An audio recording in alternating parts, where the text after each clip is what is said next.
Meu caro irmão, minha cara irmã, louvado seja nosso Senhor Jesus Cristo, salve Maria. Sejam todos muito bem-vindos a esse momento especial de oração e de reflexão sobre a Palavra de Deus, meditando no Evangelho do dia. Saúdo a você que acompanha aqui pelo Facebook, você que acompanha pelo Instagram e você que vai acompanhar depois essa transmissão que a partir das 18 horas estará disponível também no meu canal no YouTube. Se você ainda não se inscreveu no canal, entre lá no YouTube, só digitar Padre Gaspar Pellegrini, vai aparecer logo o meu canal. Inscreva-se lá, assim você dá mais força ao canal e me ajuda nesse trabalho de evangelização. Iniciemos esse momento especial com a oração do Ângelus. Em nome do Pai, e do Filho, e do Espírito Santo. Amém. O anjo do Senhor anunciou a Maria, e ela concebeu do Espírito Santo. Ave Maria, cheia de graça, o Senhor é convosco. Bendita sois vós entre as mulheres, e bendito é o fruto do vosso ventre, Jesus. Santa Maria, Mãe de Deus, rogai por nós, pecadores, agora e na hora de nossa morte. Amém. Eis aqui a serva do Senhor, faça-se em mim segundo a vossa palavra. Ave Maria, cheia de graça, o Senhor é convosco. Bendita sois vós entre as mulheres, e bendito é o fruto do vosso ventre, Jesus. Santa Maria, Mãe de Deus, rogai por nós, pecadores, agora e na hora de nossa morte. Amém. E o Verbo se fez carne e habitou entre nós. Ave Maria, cheia de graça, o Senhor é convosco. Bendita sois vós entre as mulheres, e bendito é o fruto do vosso ventre, Jesus. Santa Maria, Mãe de Deus, rogai por nós, pecadores, agora e na hora de nossa morte. Amém. Rogai por nós, Santa Mãe de Deus, para que sejamos dignos das promessas de Cristo. Oremos. Infundi, Senhor, em nossos corações a vossa graça, nós vos suplicamos, a fim de que, conhecendo pelo anúncio do anjo a encarnação de Jesus Cristo, vosso Filho, pelos merecimentos da sua paixão e morte, cheguemos à glória da ressurreição, pelo mesmo Cristo nosso Senhor. Amém. Glória ao Pai, ao Filho e ao Espírito Santo, como era no princípio, agora e sempre. Amém. Glória ao Pai, ao Filho e ao Espírito Santo, como era no princípio, agora e sempre. Amém. Glória ao Pai, ao Filho e ao Espírito Santo, como era no princípio, agora e sempre. Amém. Santo anjo do Senhor, meu zeloso guardador, se a ti me confiou a piedade divina, sempre me rege, me guarda, governa e ilumina. Amém. E que as almas dos fiéis defuntos, pela misericórdia de Deus, descansem em paz. Amém. Vamos fazer agora a leitura do Evangelho deste dia, desta sexta-feira, da sexta semana do tempo comum, e depois vamos fazer algumas reflexões para a nossa vida. O Senhor esteja convosco, Ele está no meio de nós. Proclamação do Evangelho de Jesus Cristo segundo Marcos. Glória a vós, Senhor. Naquele tempo, Jesus chamou a multidão com seus discípulos e disse: Se alguém me quer seguir, renuncie a si mesmo, tome sua cruz e me siga. Pois quem quiser salvar a sua vida, vai perdê-la. Mas quem perder a sua vida por causa de mim e do Evangelho, vai salvá-la. Com efeito, de que adianta o homem ganhar o mundo inteiro se perde a própria vida? E que poderia o homem dar em troca da sua própria vida? Se alguém se envergonhar de mim e das minhas palavras, diante dessa geração adúltera e pecadora, também o Filho do Homem se envergonhará dele, quando vier na glória de seu Pai com os seus santos anjos. Disse-lhe Jesus: Em verdade vos digo, alguns dos que aqui estão não morrerão, sem antes terem visto o reino de Deus chegar com poder. Palavra da salvação, glória a vós, Senhor. Meu caro irmão e minha cara irmã, nós estamos nesses dias lendo o Evangelho de São Marcos, no capítulo 8. E desde ontem, o Evangelho de São Marcos começa a tomar o novo rumo, podemos dizer assim, o rumo do Calvário. Ontem, no Evangelho, Jesus perguntava aos discípulos quem diziam os homens que era ele. e depois pergunta para eles mesmos o que eles dizem sobre Jesus, quem é Jesus para ele. E a partir do momento que São Pedro, iluminado por Deus, falando pela luz que recebeu do Pai, como o próprio Jesus diz, São Pedro reconhece a Jesus como o Messias, ou seja, o ungido, o Salvador prometido. A partir desse momento, Jesus então anuncia de maneira mais clara e mais completa a sua missão. Os discípulos sabem que ele é o Messias.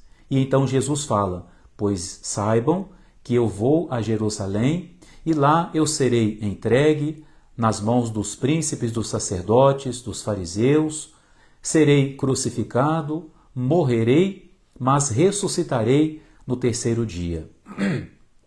É a partir do momento em que a identidade de Jesus se torna clara e manifesta aos discípulos, que Jesus então torna ainda mais clara a sua missão salvífica, a sua missão de Salvador através da cruz. Vai ser uma constante agora no Evangelho Jesus fazer essa afirmação: o Filho do Homem deve morrer, ser crucificado, mas vai ressuscitar ao terceiro dia. E nós vimos ontem que São Pedro, que tinha falado inspirado por Deus, de repente fala inspirado pelo homem, quando ele deseja que Jesus seja poupado daquele sofrimento, dizendo: Deus te livre de tudo isso. E Jesus então fala para ele que ele não pensa segundo Deus, mas pensa segundo o homem. E logo em seguida, então vem o trecho de hoje, para nós entendermos o contexto das palavras de Jesus. Jesus então faz esse convite aos discípulos, mas também a toda a multidão, porque o Evangelho fala que Jesus se dirigiu à multidão e aos discípulos e disse que se alguém quiser segui-lo, e aí Jesus coloca uma condição, algumas condições bem exigentes para o seu seguimento. Se alguém quiser me seguir, renuncie a si mesmo, tome a sua cruz e então me siga. De modo que nós precisamos entender o que significam essas palavras de Jesus. O que é renunciar a si mesmo? O que é tomar a cruz? São palavras que aparentemente são muito negativas, mas não devemos entendê-las assim, porque elas são um passo ou uma porta que nos conduz a Deus, que nos conduz ao seguimento de Cristo. Não renunciamos, não tomamos a cruz por conta de nada. Nós fazemos isso por causa de Deus, por amor a Jesus, pelo desejo de segui-lo, pelo desejo de sermos dele. Então, não é algo negativo, mas é um grande passo em direção a Deus, mais ou menos como as bem-aventuranças, em que se perde alguma coisa por algo muito maior, e por isso a palavra bem-aventurado, que vai unida a outros termos que parece que não são motivos de felicidade. A mesma coisa podemos dizer aqui: a renúncia traz felicidade, a cruz nos traz alegria, porque nos conduz a Cristo. O que é renunciar a si mesmo? Renunciar significa abrir mão da minha própria vontade, do meu próprio querer, dizer não a mim mesmo quando essa minha vontade, esse meu querer, se opuser ao que Deus quer para mim. A renúncia é isso. Se eu tiver que fazer uma escolha entre a minha vontade e a vontade de Deus, quando essas vontades se apresentam opostas, então eu escolho a vontade de Deus e por isso eu abro mão das outras coisas. E nesse abrir mão das coisas existe algo muito maior, que é abrir mão de nós mesmos. Por isso Jesus fala: renuncie a si mesmo. Foi o que Jesus fez, né? Ele deixou a sua glória, despiu-se da sua glória, veio até nós, fez-se pequeno como nós, fez-se pobre, humilde, vai sofrer a morte na cruz.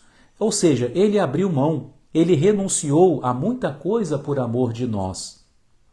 E nós então, para segui-lo, também devemos estar dispostos a isso, a renunciar, dizer não a tudo aquilo que se opuser à vontade de Deus. O primeiro passo sempre dói, porque temos que abrir mão de coisas que nos agradam, coisas aqui nos apegamos e por isso nós temos que abrir mão. Porque se são coisas para as quais nós somos indiferentes, não vai ser uma renúncia, porque essas coisas não estão ligadas a nós, quase que não fazem diferença na nossa vida. Mas quando são coisas de que nós gostamos, que nos atraem de alguma forma, sim, nós teremos que abrir mão. E aí fica uma pergunta para cada um de nós, no seguimento de Cristo, para que eu possa ir atrás de Cristo, porque o convite é esse, quem quiser vir após mim, para eu ir pelo caminho que Cristo foi, para que eu leve a vida que Cristo levou, o que concretamente na minha vida, de que eu preciso abrir mão? Quais situações, pessoas, coisas, atitudes me impedem do seguimento de Cristo? Eu tenho certeza que lá no nosso coração, Deus vai nos ajudar a conhecer. Logo, a nossa própria consciência, não é? A nossa própria mente já vai nos dizendo, é por aqui que eu tenho que mudar, eu tenho que deixar tal prática, eu tenho que mudar determinadas atitudes, eu preciso mudar a minha relação com tal pessoa. Enfim, o renunciar é isso, é abrir mão da minha própria vontade, do meu próprio querer, abrir mão até do meu próprio gosto para fazer a vontade de Deus. Então, renunciar, tomar a cruz. O que significa a cruz? A cruz significa a vontade de Deus. Para Jesus, a vontade do Pai era que ele passasse pela cruz, que ele carregasse a cruz até o Calvário e lá ele desse a sua vida por nós. A cruz foi o instrumento da nossa salvação. E por isso Jesus começa agora a identificar as nossas obrigações, aquilo que nós precisamos fazer, ele começa a identificar com a cruz. De maneira que a vontade de Deus, os nossos próprios compromissos, as nossas obrigações são a nossa cruz. E é através dessas coisas que nós vamos seguir a Cristo. Então, eu abro mão de mim mesmo, da minha vontade, do meu querer, eu abraço a minha cruz, abraço a minha missão, e o que eu faço agora?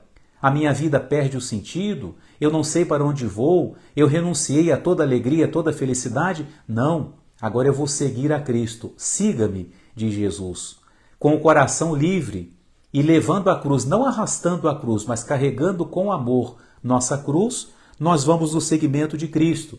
E aí sim, nós vamos encontrar a paz, a verdadeira liberdade de espírito, vamos encontrar a verdadeira alegria. Você pode ter certeza, meu querido irmão, minha querida irmã, que quando nós dizemos não a coisas que nos afastam de Deus, como eu disse, no primeiro momento, isso pode ser doloroso, não é? Pode nos fazer sofrer, mas depois vem aquela sensação de liberdade, aquela paz interior de ter feito certo, de ter arrancado de mim uma espécie de amarra que me impedia de voar para Deus. Então tenha coragem no seguimento de Cristo. Depois Jesus fala mais ainda, né? Ele fala sobre o valor da nossa vida. Ele diz que quem salva a sua vida vai perdê-la. E quem perde a sua vida por amor a Ele vai salvá-la. Jesus aqui está falando para nós de que existe não só a vida terrena, mas a vida eterna.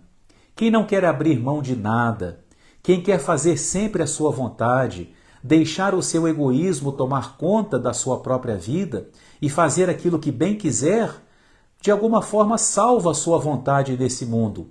Tem uma aparente liberdade, mas como não abraçou a cruz, como não seguiu a Cristo, não vai ter a vida eterna. Vai perder a sua vida na vida eterna. A vida aqui também significa a alma. Quem salva, quem conserva a sua alma nesse mundo, pode perdê-la na vida eterna. Mas quem perde, ou seja, quem abre mão, quem renuncia, quem deixa para trás tudo aquilo que não é de Deus, salva a sua vida, salva a sua alma para a vida eterna. E depois Jesus diz uma frase muito forte para mostrar-nos o valor da alma, o valor da vida eterna. Jesus diz que de que adianta a uma pessoa se ele ganhar o mundo inteiro, mas se ele vier a perder a sua vida, ou seja, perder a sua alma? De que adianta se eu tivesse todas as coisas, todos os bens, todas as honras, todo o poder desse mundo, todos os prazeres, todas as alegrias mundanas e terrenas. Mas se no final das contas tudo isso me afastar de Deus, nada disso eu vou levar para a eternidade. Porque queiramos ou não, meu caro irmão e minha cara irmã, existe uma vida eterna, existe uma outra vida, onde Deus nos espera com uma felicidade eterna. Mas o caminho dessa felicidade passa pela renúncia, passa pela cruz. Cristo não nos ilude. Jesus já falou que a porta que nos conduz à vida eterna é a porta estreita, é a porta da renúncia, do sacrifício.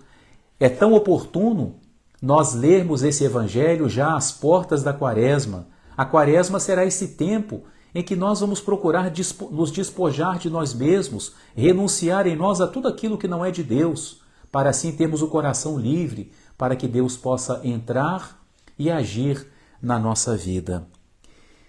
E depois, talvez com essas atitudes, que podem até mudar um pouco o nosso comportamento, talvez a gente sinta até vergonha. No mundo que nós vivemos hoje, Jesus fala aqui de uma geração perversa, adúltera e pecadora.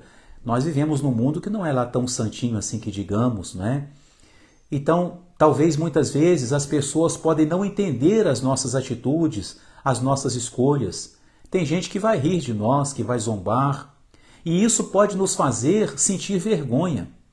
E às vezes essa vergonha pode ser tanta que nos impede de fazer o correto. Nós podemos às vezes, por vergonha, deixar de fazer aquilo que precisaríamos fazer por Cristo.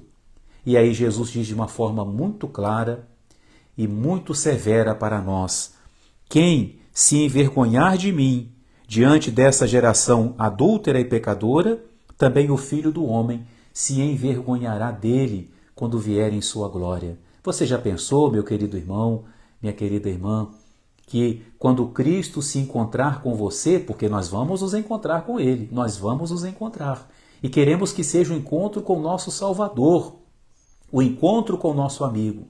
Mas imaginemos, se aqui na terra eu me envergonho de Cristo e deixo de fazer o bem por vergonha, deixo de fazer as minhas obrigações, de viver a minha fé por vergonha de Cristo, isso se chama respeito humano, quando eu me deixo levar mais pelo que as pessoas dizem e pensam. Imagine você chegar diante de Cristo e Cristo dizer assim para você: eu tenho vergonha de você. Você tem nome de cristão, você tem nome de Cristo, mas eu me envergonho de você. Então, peçamos a Cristo a graça de não nos envergonharmos da sua mensagem, da sua palavra, mas que nós possamos ser sempre fiéis a Ele durante toda a nossa vida, para que quando nós nos encontrarmos com Ele, seja um momento de alegria, encontro com o nosso Salvador, a quem nós procuramos servir nessa terra com toda a alegria, com toda a generosidade do nosso coração. Amém. Terminemos com a bênção. O Senhor esteja convosco, Ele está no meio de nós. Abençoe-vos o Deus Todo-Poderoso, Pai, Filho e Espírito Santo. Amém. Louvado seja nosso Senhor Jesus Cristo. Salve Maria.